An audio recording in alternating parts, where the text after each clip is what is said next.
Now to a presidential push to change how millions of Americans make their voices heard. I'm talking, of course, about voting.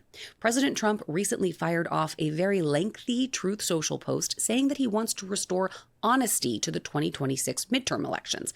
His plan to do that? Well, he wants to jettison mail-in voting and electronic tabulation machines.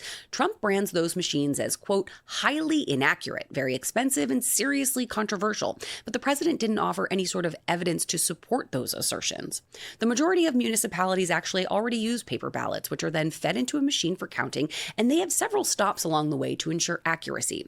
And there are questions about whether or not he can legally follow through on this pledge. The administration believes they can get it done by executive order. But elections are a patchwork. States can each decide how they count votes, with the federal government acting more like an advisor than an administrator.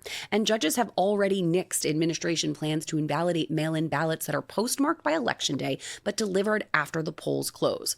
And if you're asking why the president is doing this now, the answer might be a seed planted by Vladimir Putin. Here's what the president told Sean Hannity. Vladimir Putin said something, one of the most interesting things.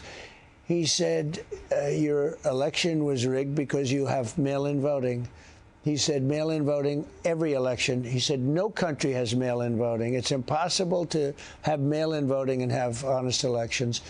And he said that to me. It was very interesting because we talked about 2020. He said, you won that election by so much. And he said, and you lost it because of mail-in voting. It was a rigged election. Fact-checking Putin there, more than 24 countries, including the United Kingdom and Canada, use mail-in ballots. And Russia, not exactly the poster child for free and fair elections.